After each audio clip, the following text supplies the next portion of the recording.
hello friends, welcome back to our channel. In this video என்ன பார்க்க போறோம் அப்படினு பார்த்தோம்னா லாஸ்ட் வீடியோவோட கண்டினியூவேஷன் தாங்க இது. லாஸ்ட் வீடியோல வந்து 12th ஹிஸ்டரி ஃபர்ஸ்ட் லெசன் வந்து பார்த்தோம்.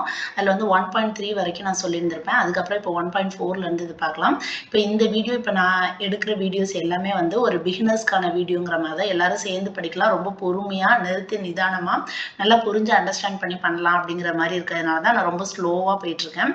அதனால நீங்க ஆல்ரெடி இந்த லெசன்லாம் படிச்சு முடிச்சிருக்கீங்கன்னா நீங்க இந்த வீடியோவை ஸ்கிப் பண்ணிக்கலாம். இப்போதான் நீங்க பிகினர் ஸ்டார்ட் பண்றீங்க அப்படின்னா எப்படி படிக்கணும்னு தெரியல அப்படிங்கிறவங்களுக்காக தான் இந்த வீடியோ இது பண்றேன். நானும் வந்து ஸ்லோவா படிச்சு நல்லா அண்டர்ஸ்டாண்ட் பண்ணிக்கணும் அப்படிங்கிறதுக்காக தான் நான் வீடியோ மேக் பண்றேன். இப்போ வாங்க நம்ம வீடியோக்குள்ள போகலாம். இப்போ 1.4 என்னன்னா தேசியத்தின் எழுச்சிக்கு ஏனைய முக்கிய காரணங்கள். இதுக்கு என்னென்ன ரீசன் அப்படின்னு பார்த்தோம்னா ஃபர்ஸ்ட் எடுத்தோன்னா 1857 குறித்த ஓயாத நினைவுகள். இப்போ 1857 பேரெழுச்சியை இந்திய தேசிய இயக்கத்தின் பிறந்த நாள். அப்ப இந்திய தேசிய இயக்கம் எப்ப ஸ்டார்ட் ஆகுது? 1857ல தான் ஸ்டார்ட் ஆகுது. இந்திய தேசிய இயக்கம் எப்ப ஸ்டார்ட் ஆகுது? 1857ல. புரட்சி ஒடுக்கப்பட்ட பின்னர் ஆங்கில ராணுவம் செய்த அட்டூழியங்கள் பழி தீர்க்கப்படாமலே இருந்தன. அதாவது இந்த புரட்சியை வந்து ஒடுக்கியிருக்காங்க யாரு? பிரிட்டிஷ் ராணுவம். ஒடுக்குனதுக்கு அப்புறமேல நம்ம வந்து என்ன பண்ணணும்? இவங்க ஒடுக்கியிருக்காங்கல்ல, அதுக்கு பழி தீர்க்கணும்ல, அது பழி தீர்க்கப்படாமலே இருந்திருக்குது. ராணுவ சட்டங்களும் நடைமுறைகளும் கூட பின்பற்றப்படவில்லை. ராணுவ நீதிமன்றத்தின் விசாரணை அதிகாரிகள் தங்கள் கைதிகள் குற்றம் புரிந்தவர்களோ அல்லது ஒன்றுமறியாதவர்களோ எப்படி இருப்பினும் அவர்களை தூக்கிலிட போவது உறுதி என கூறினர். அதாவது அவ்வளோ வந்து நம்ம மேல தப்பு இருக்கா இல்லையா அந்த மாதிரி எந்த விசாரணையும் கிடையாது. தப்பு இருந்தாலும் சரி இல்லைனாலும் சரி நம்மளை வந்து அரெஸ்ட் பண்றது, தூக்கில போடுறது, அந்த மாதிரியான நிறைய விஷயங்கள் பண்ணியிருக்காங்க. இவ்வாறான பாகுபாடற்ற பழி செயலுக்கு எதிராக யாரேனும் குரலை உயர்த்தினால், இந்த மாதிரிலாம் நீங்க இப்படி வந்து கொடுமை பண்றீங்க அப்படின்னு சொல்லி யாராச்சும் நம்ம இந்தியன்ஸ் வந்து குரலை உயர்த்தினால் அதிகாரியுடன் உடன் பணியாற்றுபவர்கள் கோபத்துடன் அவர்களை அடக்கினர். நம்மளை வந்து அடக்கிடுறாங்க. கேலி கூத்தான இந்த விசாரணைகளுக்கு பின்னர் மரண தண்டனை அளிக்கப்பட்டோர் அது நிறைவேற்றப்படும் வரை அதிகாரிகளுக்கு தெரிந்த வீரர்களால் சித்திரவதை, ரொம்ப டார்ச்சர் பண்ணியிருக்காங்க. இதெல்லாம் சும்மா ஜஸ்ட் கதை மாதிரி தெரிஞ்சுக்கலாம், அவ்வளவுதான். 1857 ஜூன் செப்டம்பர் மாதங்களில் ஆங்கில படைகளால் டெல்லி முற்றுகையிடப்பட்டது. அப்ப ஆங்கில படைகளால் டெல்லி வந்து எப்போ முற்றுகையிடப்படுது? 1857 புரட்சி நடைபெற்றுச்சு. அதுலயும் குறிப்பா ஜூன் செப்டம்பர் மாதங்கள்ல வந்து ஆங்கில படைகளால் வந்து எது முற்றுகையிட்டு இருக்காங்க? டெல்லி முற்றுகையிடப்பட்டது குறித்து பம்பாய் மாகாணத்தின் முன்னாள் ஆளுநர் எல்பின்ஸ்டன், அதாவது 1857ல பிரிட்டிஷ் வந்து டெல்லியை வந்து முற்றுகையிட்டாங்க. அதை பத்தி அவங்க வந்து ஒரு லெட்டர் எழுதிக்கிறாங்க. என்னன்னு பாருங்க. பம்பாய் டெல்லி வந்து முற்றுகையிட்டுட்டாங்க. பம்பாய் மாகாணத்தின் முன்னாள் ஆளுநர் யாரு? எல்பின்ஸ்டன். பாம்பே மாகாணத்தோட முன்னாள் ஆளுநர் வந்து எல்பின்ஸ்டன். அப்போ வந்து இந்தியாவில் ஃபியூச்சர்ல வரக்கூடிய அரச பிரதிநிதி யாருன்னா சர் ஜான் லாரன்ஸ். அவர் எப்போ வரப்போறாரு? 1867. இந்த இன்சிடென்ட் எப்போ நடக்குது? 1857ல பிரிட்டிஷ் வந்து டெல்லியை முற்றுகையிட்டதை பத்தி பம்பாய் மாகாணத்துல உள்ள எக்ஸ் ஆளுநர் எல்பின்ஸ்டன் என்ன பண்றாரு? இந்தியாவுக்கு ஃபியூச்சரா வரக்கூடிய அரச பிரதிநிதி 1867ல தான் வரப்போறாரு. யாரு? Sir John Lawrence. அவர் என்ன பண்றாரு? ஒரு லெட்டர் எழுதுறாரு. என்ன சொல்றாரு? நண்பன் பகைவன் என்ற வேறுபாடின்றி முழு வீச்சிலான பழி வாங்குதல் மேற்கொள்ளப்பட்டுள்ளது. கொள்ளையடிப்பதை பொறுத்த மட்டில் நாம் உண்மையாகவே நாதிர்ஷாவை மிஞ்சிவிட்டோம். அதாவது நம்மளோட ஃப்ரெண்டா எனிமியா அப்படிங்கிற மாதிரி எந்த வேறுபாடும் இல்லாம ரொம்ப நல்லா பழி வாங்கியிருக்கோம். நம்ம வந்து ஒரு நாட்டை வந்து அங்க உள்ள மக்கள் எல்லாம் இது பண்ணிட்டு அங்க உள்ள பொருட்களை கொள்ளையடிக்கிறதுல நம்ம உண்மையாவே நாதிர்ஷாவையே மிஞ்சிட்டோம் அப்படிங்கிற மாதிரி யாருக்கு லெட்டர் எழுதியிருக்காரு? எல்பின்ஸ்டோன் வந்து சர் ஜான் லாரன்ஸுக்கு லெட்டர் எழுதுறாரு. இவர் எப்போ அரசு பிரதிநிதியா வரப்போறாரு? 1864ல. எந்த இன்சிடென்ட்டை பத்தி எழுதியிருக்காரு? 1857 ஜூன் செப்டம்பர்ல டெல்லியை முற்றுகையிட்டதை அந்த இன்சிடென்ட்டை பத்தி ஒரு லெட்டர் எழுதியிருக்காரு. நாதிர்ஷாவை மிஞ்சிவிட்டோம். இந்த மாதிரி இது மட்டும் தான் கதை தெரிஞ்சுக்கலாம். ஜஸ்ட் இந்த வேர்ட் மட்டும் நமக்கு தெரிஞ்சா போதும். அடுத்து இன பாகுபாடு. ஆங்கிலேயர் இன பாகுபாட்டு கொள்கையை பின்பற்றினர். அரசு உயர் பதவிகளில் இந்தியர்களை பணியமர்த்தாமல் திட்டமிட்டு விலக்கி வைக்கப்பட்டதை மக்கள் இந்திய எதிர்ப்பு கொள்கையின் நடவடிக்கையாக கருதினர். நம்ம இந்தியன்ஸ் வந்து பணியமர்த்தல கவர்மெண்ட் ஜாப்ல. இதன் விளைவாக இந்திய உயர் வகுப்பாரிடையே ஏற்பட்ட வெறுப்பு, ஆங்கிலேயர் ஆட்சிக்கு எதிராக இந்தியர்கள் புரட்சி. அதனால நம்ம என்ன பண்றாங்க? புரட்சி பண்ண ஆரம்பிக்கிறோம். குடிமை பணிக்கான தேர்வுகள் அறிமுகமான போது, அதாவது இப்ப நம்ம எக்ஸாம்ஸ் எழுதுறோம் பாத்தீங்களா, அது மாதிரி யூபிஎஸ்சி எக்ஸாம் குடிமை பணிக்கான எக்ஸாம்ஸ் வந்து இன்ட்ரோடியூஸ் ஆகுறப்ப வயது வரம்பு என்னவா இருந்திருக்குது? 21. அப்ப குடிமை பணிகளுக்கான தேர்வுகள் இன்ட்ரோடியூஸ் ஆகுறப்ப வயது வரம்பு என்னன்னு சொல்லியிருக்காங்க? 21. 21 வயசு கம்ப்ளீட் ஆனவங்க எழுதணும் அப்படிங்கிற மாதிரி நிர்ணயம் பண்ணியிருக்காங்க. அந்த தேர்வுகளில் இந்தியர்கள் வெற்றி பெற்றதை தொடர்ந்து அந்த தேர்வுகளை இந்தியர்கள் எழுத விடாமல் தடுப்பதற்கு வயது வரம்பு 19ஆக குறைக்கப்பட்டது. அதாவது இந்த எக்ஸாம்ஸ்ல வந்து இந்தியன்ஸ் எல்லாமே வெற்றி பெறாங்க. அப்ப இவங்க வந்து உள்ளுக்குள்ளார ஜாப்ல நுழையக்கூடாது அப்படிங்கிறதுக்காக வயது வரம்பை என்னவா பண்றாங்க? 21ல இருந்து 19ஆ குறைக்கிறாங்க. இன்ட்ரோடியூஸ் பண்றப்ப 21, அதுக்கப்புறம் இந்தியன்ஸ் நிறைய பாஸ் பண்றாங்கன்னு சொல்லிட்டு என்ன பண்ணிட்டாங்க? ஏஜ 19ஆ குறைச்சிட்டாங்க. இதே போலவே குடிமைப்பணி தேர்வுகளை ஒரே நேரத்தில் இங்கிலாந்திலும் இந்தியாவிலும் நடத்த வேண்டும் என இந்தியாவின் கற்றறிந்த நடுத்தர வர்க்கம் வர்க்கம் வைத்த வேண்டுகோளை ஆங்கில அரசு ஏற்றுக்கொள்ள மறுத்தது. அதே மாதிரி எக்ஸாம்ஸ் வந்து குடிமைப்பணி தேர்வுகள் வந்து இங்கிலாந்துலயும் இந்தியாவிலையும் சேம் டைம்ல நடக்கணும். அப்பதான் வந்து கரெக்டான இதை வந்து வேல்யூ பண்ண முடியும் அப்படிங்கிற மாதிரி இந்தியன்ஸ் வந்து சொல்லியிருக்காங்க. படிச்ச இந்தியன்ஸ் வந்து சொல்லியிருக்காங்க. ஆனா அதை பிரிட்டிஷ் வந்து என்ன பண்ணிருச்சு, மறுத்துருச்சு. அப்ப குடிமைப்பணி தேர்வுகளை ஒரே நேரத்துல நடத்தணும் அப்படின்னு சொல்லிட்டு யார் கேட்டது? இந்தியாவுல உள்ளவங்க கற்றிருந்த நடுத்தர வர்க்கம், அதாவது மத்திய தர பாபு வர்க்கம்னு சொல்லி ஏளனப்படுத்துவாங்கல்ல, அவங்க வந்து பிரிட்டிஷ்ட கேக்குறாங்க. ஆனா அந்த பிரிட்டிஷ் வந்து முடியாதுன்னு சொல்லிட்டாங்க. இந்தியர்களுக்கு எதிரான அடக்குமுறை சுரண்டல் நடவடிக்கைகள் அரசுக்கு எதிராக வெறுப்புணர்வை தூண்டும் முயற்சிகளை மேற்கொள்வோரை தண்டனைக்குள்ளாகும் இந்திய தண்டனை சட்டம் 1870. அதாவது இந்திய தண்டனை சட்டம் என்னது? 1870 பிரிவு 124(7) அடக்குமுறை ஒழுங்காற்று சட்டம் போட்டிருக்காங்க. யாரு? பிரிட்டிஷ். அதாவது கவர்மெண்ட்டுக்கு எதிராக, கவர்மெண்ட்டுக்கு பிடிக்காத மாதிரி ஏதாச்சும் மக்களை தூண்டும் மாதிரியான முயற்சிகளை யாராவது மேற்கொண்டாங்கன்னா அவங்கள வந்து பனிஷ் பண்ணுவாங்க. அதுக்காக ஒரு சட்டம் ஏற்றிருக்காங்க. அது என்ன? இந்திய தண்டனை சட்டம் 1870 பிரிவு 124(a) வந்து அடக்குமுறை ஒழுங்காற்று சட்டம். அதே மாதிரி பத்திரிகைகளை தணிக்கைக்கு உட்படுத்திய பிராந்திய மொழி சட்டம் 1878. ஒரு சட்டம் வந்து 124(a) அடக்குமுறை ஒழுங்காற்று சட்டம் 1870. அப்புறம் பத்திரிகைகளை தணிக்கைக்கு உட்படுத்திய பிராந்திய மொழி சட்டம், நியூஸ் பேப்பர்ஸ் வந்து அந்தந்த பிராந்திய மொழிகள்ல வரக்கூடிய அந்த சட்டம், பிராந்திய மொழி சட்டம் 1878. இந்த 2 வருஷத்தை ஞாபகம் வச்சுக்கோங்க. இங்கிலாந்துல இருந்து இறக்குமதி செய்யப்படும் பருத்தி இலை துணிகளின் மீதான சுங்க வரி குறைக்கப்பட்டதும், இந்தியாவில் உற்பத்தி செய்யப்பட்ட பருத்தி இலை துணிகளின் மீதான உள்நாட்டு தீர்வை உயர்த்தப்பட்டதும் நாடு முழுவதும், அதாவது மக்களுக்கு வந்து மன நிறைவேன்மை ஏற்பட்டிருக்கு. என்னென்ன அப்படின்னு பார்த்தோன்னா, நம்ம நாட்டுல தயாரிக்கிற பொருளை இங்க இருந்து வந்து ஏற்றுமதி பண்ணுவாங்கல்ல, அதாவது இந்தியாவில் உற்பத்தி செய்யறதுக்கு வந்து வரி அதிகமாகவும், அதே மாதிரி வெளிநாட்டுல இருந்து இறக்குமதி பண்றாங்களா அதுக்கான சுங்க வரியை வந்து குறைக்கிறாங்க. அப்ப பார்ஷியாலிட்டி பாக்குறாங்க. இது வந்து இந்தியர்களுக்கு வந்து பிடிக்கல. ரிப்பன் அரசு பிரதிநிதியாக இருந்த போது இல்பர்ட் மசோதா. அப்ப இல்பர்ட் மசோதா யார் அரச பிரதிநிதியா இருந்தப்ப இருந்துச்சு? ரிப்பன் அரச பிரதிநிதி. இந்த அரச பிரதிநிதி பாக்குறப்ப நமக்கு என்ன ஞாபகம் வரணும்? சர் ஜான் லாரன்ஸ் வந்து 1864 வரப்போறாரு. அதுக்கு வந்து பம்பாய் மாகாண ஆளுநர் எல்பின்ஸ்டன் என்ன பண்ணிருப்பாரு? லெட்டர் எழுதியிருப்பாருன்னு ஒண்ணு பார்த்தோம். இப்ப ரிப்பன் வந்து அரச பிரதிநிதியாக இருந்தப்ப என்ன மசோதா வந்திருக்குது? இல்பர்ட் மசோதா. இது இல்பர்ட் மசோதா என்ன சொல்லுதுன்னா, இந்திய நீதிபதிகள் ஐரோப்பியர்களை விசாரிக்க அதிகாரம் பெற்றனர். அப்ப இல்பர்ட் மசோதானா என்னன்னா, இந்திய ஜட்ஜ் வந்து என்ன பண்ணலாம்? ஐரோப்பியர்களை விசாரிக்கக்கூடிய அதிகாரம் பெற்றிருக்காங்க. ஆனால் ஐரோப்பியர் எதிர்ப்பால் ஐரோப்பியரின் விருப்பங்களை நிறைவு செய்யும் வகையில் திருத்தம் செய்யப்பட்டது. அடுத்து பத்திரிகைகளின் பங்கு. இப்ப மேல உள்ள பேரால என்னென்ன பார்த்திருக்கோம் அப்படிங்கிறத பார்த்துக்கோங்க. இந்த பேரால 1870 124(a) அடக்குமுறை ஒழுங்காற்று சட்டம், பிராந்திய மொழி சட்டம் பத்திரிகைகள்ல பார்த்தோம்னா 1878. ரிப்பன் அரச பிரதிநிதியா இருக்கிறப்ப இல்பர்ட் மசோதா. அந்த மசோதா என்ன சொல்லுதுன்னா, இந்திய நீதிபதிகள் ஐரோப்பியர்களை விசாரிக்கலாம். அடுத்து பத்திரிகைகளின் பங்கு. இந்தியாவில் அச்சு இயந்திரம் அறிமுகம் செய்யப்பட்டமை மிக முக்கிய நிகழ்வு. அது தன்னாட்சி, மக்களாட்சி, குடிமை உரிமைகள், தொழில்மயமாக்குதல் போன்ற நவீன சிந்தனைகளை பரப்ப மக்களுக்கு உதவியது. பத்திரிகைகள் அரசியலை விமர்சனம் செய்ய தொடங்கின. நாட்டினை பாதிக்கும் பல்வேறு பிரச்சனைகள் குறித்து மக்களிடம் பேசின. ராஜாராம் மோகன் ராய். ராஜாராம் மோகன் ராய் என்ன பண்ணியிருக்காங்க? வங்கமொழி பத்திரிகையான ராஜாராம் மோகன் ராய் வங்கமொழி பத்திரிகை என்ன எழுதியிருக்காரு? சம்வாத் கம்ஹி அப்படிங்கிற ஒரு வங்கமொழி பத்திரிகை 1821. அப்புறம் பாரசீக மொழி பத்திரிகையான மிராத் உல் அக்பர். அப்ப ராஜாராம் மோகன் ராய் வந்து 2 நியூஸ் பேப்பர் எழுதியிருக்காரு. ஒண்ணு வந்து வங்க மொழியில எழுதியிருக்காரு, சம்வாத் கம்ஹி 1821. பாரசீக மொழியில எழுதினது மிராத் உல் அக்பர். இதுல வந்து என்ன பண்ணிருக்காங்க? மக்களுக்கு வந்து நிறைய விஷயங்களை சொல்லிக் கொடுக்குற மாதிரியான நிறைய விஷயங்களை இந்த நியூஸ் பேப்பர்ல இவர் எழுதியிருக்காரு. பின்னர் மக்கள் கருத்தை உருவாக்குவதற்காக எண்ணற்ற தேசிய பிராந்திய மொழி பத்திரிகைகள் தொடங்கப்பட்டன. தேசிய உணர்வை பேணுவதில் அவை மிக பெரும் தொண்டாற்றின. அவைகளுள் Amrita Bazar Patrika, the Bombay Chronicle, the Tribune, the Indian Mirror, the Hindu, Swadesamitran. அப்ப அதுக்கப்புறம் நிறைய நியூஸ் பேப்பர் வந்திருக்குன்னு சொல்றாங்க. அது என்னென்னு சொல்லியிருக்காங்க? அமிர்த பஜார் பத்திரிகான்னு இருக்கு, த பாம்பே கிரானிக்கல், டெக்கான் கிரானிக்கல்னு சொல்லுவோம்ல அது மாதிரி, த ட்ரிபியூன், த இந்தியன் மிரர், த ஹிந்து, சுதேசமித்ரன், இந்த மாதிரியான நியூஸ் பேப்பர்ஸ் நிறைய வந்திருக்குன்னு சொல்றாங்க.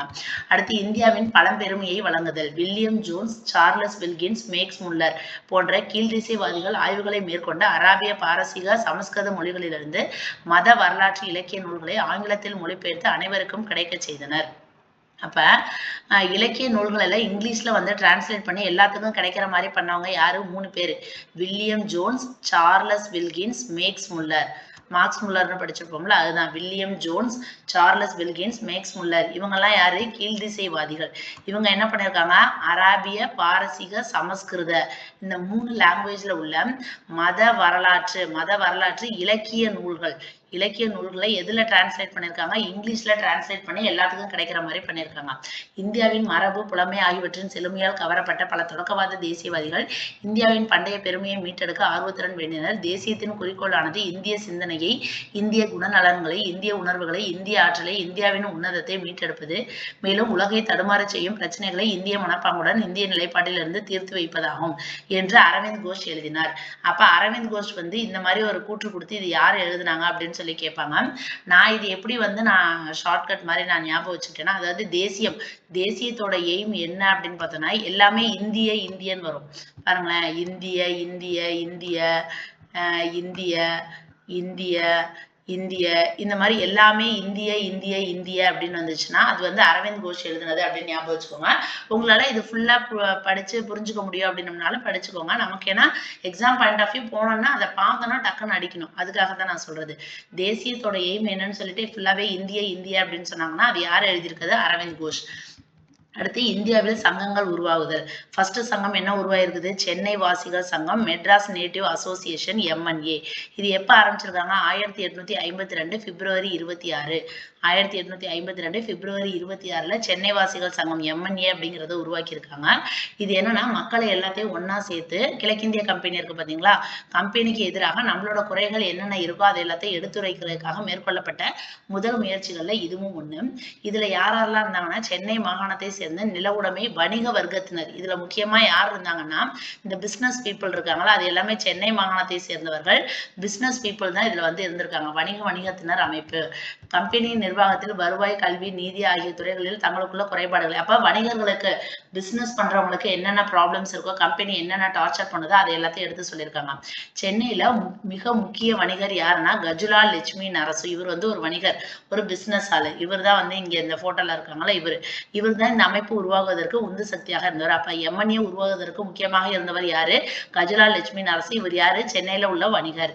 இந்த அமைப்பு தனது குறைகளை இங்கிலாந்து பாராளுமன்றத்தின் முன் தன்னோட குறைகளை எல்லாத்தையும் பிரிட்டிஷ் பார்லிமெண்ட்ல போய் வைக்கிறாங்க. இங்கிலாந்து பாராளுமன்றம் இந்தியாவில் ஆங்கில கிழக்கிந்திய கம்பெனியின் ஆட்சி குறித்து விவாதித்து 1853 பட்டய சட்டத்தை நிறைவேற்றுவதற்கு முன்னர் இது நடைபெற்றது. இந்த அமைப்பு 1852 டிசம்பரில் சமர்ப்பித்த மனுவில், அதாவது 1852 பிப்ரவரி 16 தானே இவங்க வந்து அமைப்பு ஆரம்பிச்சாங்க. 1852 பிப்ரவரி 26ல ஆரம்பிச்சிருக்காங்க. ஆரம்பிச்சுட்டு இவங்க என்ன பண்ணிருக்காங்கன்னா பிப்ரவரி 26 ஆரம்பிச்சுட்டு டிசம்பர் மாசம் வந்து ஒரு மனு கொடுத்திருக்காங்க. என்ன சொல்லியிருக்காங்க? ரயத்துவாரி, ஜமீன்தாரி இந்த முறைகள் எல்லாம் வந்து வேளாண் முறைகள், இந்த மாதிரி ஸ்கீம்லாம் வந்து இந்த கிழக்கிந்திய கம்பெனி ஆரம்பிச்சது. இதனால வந்து எங்களுக்கு ரொம்ப துன்பங்கள் இருக்கு அப்படிங்கிற மாதிரி மனு வந்து பிரிட்டிஷ் பார்லிமெண்ட்ல யார் கொடுக்குறாங்க? MNA இவங்க கொடுக்குறாங்க. ஜமீன்தார்கள், கம்பெனியின் அதிகாரிகள் ஆகியோரின் அடக்குமுறை சார்ந்த தலையீட்டிலிருந்து விவசாயிகளை விடுவிக்க பண்டைய கிராம முறை, அதனால நாங்க வந்து ட்ரெடிஷ்னலா முன்னாடி என்ன கிராம முறையில நாங்க விவசாயம் பண்ணுமோ அதை வந்து மீட்டெடுக்கணும், அது மாதிரியே நாங்க பண்ணிக்கிறோம் அப்படிங்கிற மாதிரி இவங்க கேட்டிருக்காங்க. நீதித்துறையானது தாமதமாக செயல்படுவதாகவும், சிக்கல்கள் நிறைந்ததாகவும், குறைபாடுகள் உடையதாகவும் இருப்பதாக அதே மாதிரி இந்த மனுவில் என்ன சொல்லியிருக்காங்க? நீதித்துறை, அதாவது கோர்ட்டுக்குலாம் போனோம்னா எல்லாமே வந்து ஸ்லோவா நடக்கிற மாதிரி, நிறைய ப்ராப்ளம்ஸ் உள்ள மாதிரி இவங்களுக்கு என்னென்ன குறைகள் இருக்கோ அதெல்லாம் புகாரா வந்து இது பண்ணி மனுவில் வந்து கொடுத்துருக்காங்க. நீதிபதிகளின் நியமனத்தின் போது அவர்களின் நீதித்துறை சார் அறிவுத்திறனும் வட்டார மொழிகளில் அவர்களுக்குள்ள திறமையும் மதிப்பீடு செய்யப்படாததால் நீதித்துறையின் திறமையும் பாதிக்கப்படுவதை இந்த மனு சுட்டிக்காட்டியுள்ளது. மானிய உதவி திட்டத்தின் கீழ் சமய பரப்பு நிறுவனங்களின் கல்விக்கூடங்களுக்கு அரசின் நிதி மடைமாற்றம் செய்யப்படுவதும் இந்த மனுவில் எதிர்க்கப்பட்டிருக்குது. இதெல்லாம் இந்த மனுவில் சொல்லியிருக்காங்க. இவங்களுக்கு என்னென்ன பிரச்சனைகள் இருக்கோ அதெல்லாம் சொல்லியிருக்காங்க. சென்னை வாசிகள் சங்கத்தின் மனு மார்ச் 1853 இங்கிலாந்து பாராளுமன்றத்தில் விவாதிக்கப்பட்டது.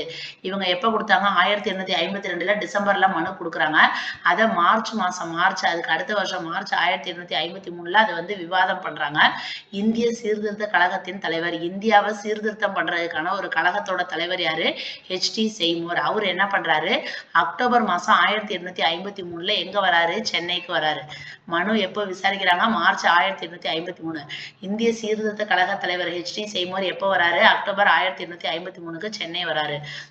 குண்டூர், கடலூர், திருச்சிராப்பள்ளி, சேலம், திருநெல்வேலி ஆகிய இடங்கள் எல்லாம் பார்வையிடுறாரு. இருந்த போதிலும் 1853ஆம் ஆண்டு பட்டய சட்டம், பிரிட்டிஷ் வந்து அதே மாதிரி 1853 தான் பட்டய சட்டம் ரிலீஸ் பண்ணோம். அதுல என்ன சொல்லுதுன்னா இந்தியாவில் வந்து அந்த கிழக்கிந்திய கம்பெனி தான் திருப்பி ஆட்சியை வந்து தொடரும் அப்படிங்கிற மாதிரி கொடுத்துட்டாங்க.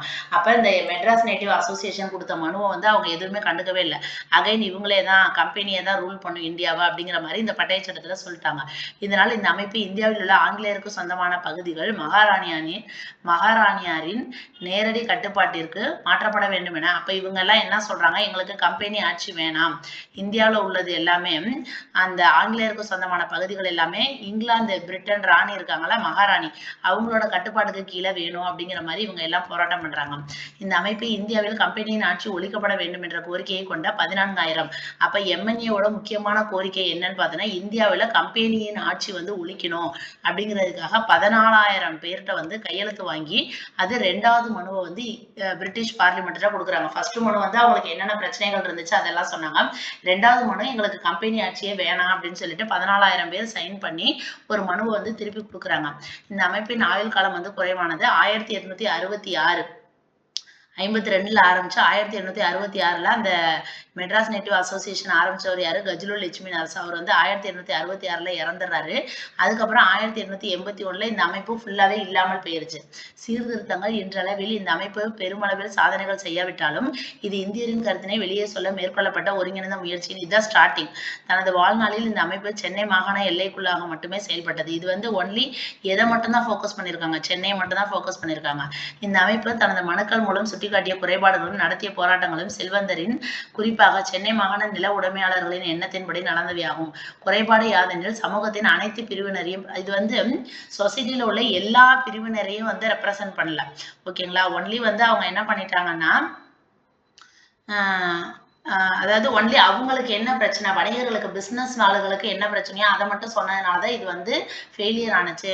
அதாவது ஒட்டுமொத்த மக்களோட குறைகளை எல்லாத்தையும் இது சொல்லியிருந்துச்சு அப்படின்னம்னா இது வந்து ஒரு நல்ல ஒரு சக்சஸ்ஃபுல்லான ஒரு அமைப்பாக வந்திருக்கும். இது வந்து தோல்வி அடைந்ததுக்கு காரணம் வந்து அனைத்து பிரிவினரையும் பிரதிநிதித்துவப்படுத்தாமல் ஒன்லி வணிகர்களோட அவங்களோட பிரச்சனைகளை மட்டும் சொன்னதுதான் காரணம் அப்படிங்கிற மாதிரி இதுல சொல்றாங்க. அந்த இடைவெளியை இந்திய தேசிய காங்கிரஸ் நிரப்பியது. அப்ப இவங்களோட ஃபெயிலியரை எது சக்சஸ்ஃபுல்லா மாத்திருக்குது, இந்திய தேசிய காங்கிரஸ் வந்து சக்சஸ்ஃபுல்லா மாத்திருக்கு. இப்ப அடுத்த சங்கம் என்னன்னு பார்க்கலாம், சென்னை மகாஜன சங்கம். முன்னாடி பார்த்தது சென்னை வாசிகள் சங்கம், அப்ப எம்என்ஏ. இது சென்னை மகாஜன சங்கம் அப்படின்னம்னா மெட்ராஸ் மகாஜன சபா எம்எம்எஸ். சென்னை வாசிகள் சங்கம் வந்து செயலிழந்த பின்னர் சென்னை மாகாணத்தில் அதை போன்ற வேறு அமைப்பில் இல்லாமல் போனது. கற்றறிந்த பல இந்தியர்கள் இந்த நிலையை கவலையுடன் நோக்குறாங்க. ஒரு அரசியல் சார்ந்த அமைப்பின் தேவை வந்து உணரப்படுது. அதன் விளைவாகவே மே 1884 சென்னை மகாஜன சங்கம் நிறுவப்பட்டது. அப்ப சென்னை மகாஜன சங்கம் எப்ப ஆரம்பிக்கிறாங்க, 1884 மே. ஏன்னா 1852ல ஆரம்பிச்ச சென்னை வாசிகள் சங்கம் வந்து 1861, அதாவது 1866ல லட்சுமி நரசி இறந்துருவாரு. 1881ல அது இல்லாமலே போயிருக்கும். அதுக்கப்புறம் ஒரு 3 வருஷம் கழிச்சு 1884 மே மாசம் சென்னை மகாஜன சங்கம் வந்து ஸ்டார்ட் பண்றாங்க. இது எப்ப ஆரம்பிக்கிறாங்கன்னா 1884 மே 16ல என்ன விழா நடைபெற்று இருக்குது அந்த ஸ்டார்ட் பண்ணிருக்காங்க. அதுல பங்கேற்ற முக்கிய பிரமுகர்கள் யாருன்னு பார்த்தோன்னா ஜி சுப்பிரமணியம், வீரராகவாச்சாரி, அனந்தசார்லு, ரங்கையா, பாலாஜி ராவு, சேலம் ராமசாமி, இந்த மாதிரி இவங்க எல்லாம் இருந்திருக்காங்க. முக்கியமா இதுல பாருங்க சேலம் ராமசாமின்னு பர்டிகுலரா கொடுத்திருக்காங்க. அதனால இந்த பேரை நல்லா ஞாபகம் வச்சுக்கோங்க. ஏன்னா சேலம் ராமசாமி அப்படின்னு கொடுத்திருக்கிறதுனால சுப்பிரமணியம், வீரராகவாச்சாரி, அனந்தசார்லு, ரங்கையா, பாலாஜி ராவ், சேலம் ராமசாமி. இதற்கிடையே இந்திய தேசிய காங்கிரஸ் இந்த இது ஆரம்பிக்கிற சமயத்துல எதுவும் வந்துருச்சு, ஐஎன்சி இந்திய தேசிய காங்கிரஸும் நிறுவப்பட்டது. சென்னை மகாஜன சபையின் பிராந்திய மாநாடு நடைபெற்று முடிந்த பின்னர் அதன் தலைவர்கள் பம்பாயில் நடைபெற்ற இந்திய தேசிய காங்கிரசின் முதல் மாநாட்டில் கலந்து கொண்டு சென்னை மகாஜன சபையை இந்திய தேசிய காங்கிரஸோட இணைக்கிறாங்க. அப்ப இது 1884ல ஆரம்பிச்சிருக்காங்க சென்னை மகாஜன சங்கம். இப்ப இவங்களோட மாநாடு முடிஞ்சதுக்கு அப்புறமேல அதுல உள்ள தலைவர்கள் எல்லாமே எங்க போயிருக்காங்க, ஐஎன்சி இந்திய தேசிய காங்கிரஸோட முதல் மாநாடு எங்க நடைபெற்றுச்சு, பாம்பேல நடைபெற்றுச்சு. அந்த மாநாட்டுல போய் கலந்துக்கிட்டு இந்த சென்னை மகாஜன சபையை எதோட இணைச்சிட்டாங்க, இந்திய தேசிய காங்கிரஸோட இணைச்சிட்டாங்க. இதுல உள்ள தலைவர்கள்லாம் அங்க போய் அதை வந்து இணைச்சிட்டாங்க. இப்ப அதுக்கு அடுத்த அமைப்பு பாருங்க, இந்திய தேசிய Congress, Indian national Congress, INC. Colony ஆட்சிக்கு எதிராக குறைகளையும் பிரச்சனைகளையும் எழுப்பும் ஒரு அரசியல் சார்ந்த அமைப்பை நிறுவும் சிந்தனை வெற்றிடத்திலிருந்து உருவானதில்லை. 1875ம் 1885க்கும் இடைப்பட்ட காலத்தில் இந்தியாவில் ஆங்கிலேயரின் கொள்கைகளுக்கு எதிராக பல போராட்டங்கள் நடைபெற்றது. 1875ல் இறக்குமதியாகும் பருத்தி இலை துணிகளின் மீது இறக்குமதி வரி விதிக்கப்பட வேண்டும் என ஜவுளி ஆலை உரிமையாளர்கள் இயக்கம் நடத்தினர். இதெல்லாம் நமக்கு தேவையில்ல. 1877ல் அரசு பணிகள் இந்திய மயமாக்கப்பட வேண்டும் என்ற கோரிக்கை ஓங்கி ஒலித்தது.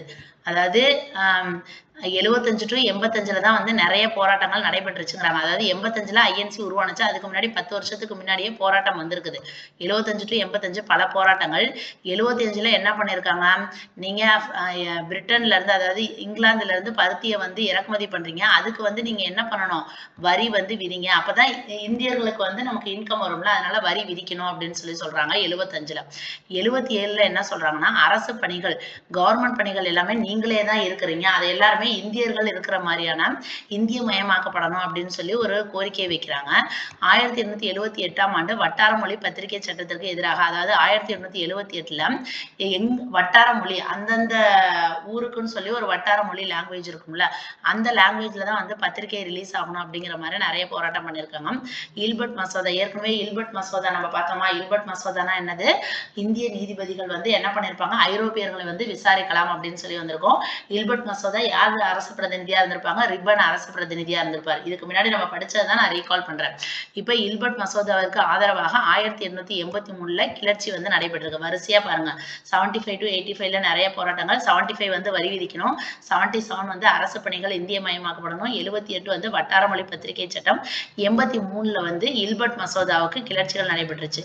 அதுக்கப்புறம் 84 தான் நமக்கு தெரியும் சென்னை மகாஜன சங்கம், அதுக்கப்புறம் 85 வந்து ஐஎன்சி.